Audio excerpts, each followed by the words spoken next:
монгол хэл, уран зохиолыг энийг сайтар заасны дараа тэр хүүхдийг өв соёлдоо дурлуулах юм чинь тэр хичээлийн програмаар дамжиж ирдэг юм баггүй. Тэр хэлээр дамжиж.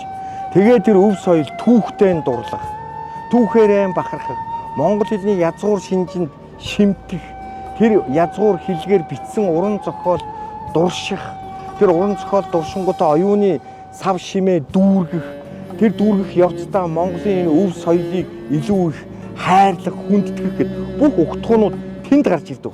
Нөгөө боловсролын системийн алдаатаагаас болоод залуучууд чинь энэ Монголынхаа бахархал үнд зүйлээ анхаарахаа бичиж байгаа. Залуучууд буруу ш. Боловсролын систем тийм ч. Учиргүй англи хэлээр зодоол, англи хэлтэй л болвол одоо дэлхийн гар барьцсан юм шиг сэтгэл зүй өгөөд нөгөө ондоошил ялгарамж өөрөө монгол хүн гэдгээрээ бахархах, би монгол хөөн гэж нүүр дүүрэн бардам хэл цээжэн зохих нөгөө тэр монгол хүний бахархал байхгүй.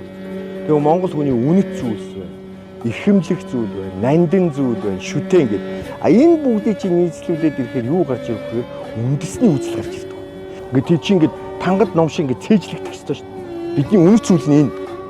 Эрхэмлэх юм маань энэ, нандин юм маань энэ, бахархал маань энэ, эх оронч үзлийн суурь нь энэ. Гэт энэ бүгдийг чинь ингээд хуучнаар бол одоо лоозон гэж хэлдэг байсан шүү дээ. Одоо хуучин тэгж биднэрт ойлгуулахгүй болохоор энэ залуучууд чинь ойлгохгүй шүү.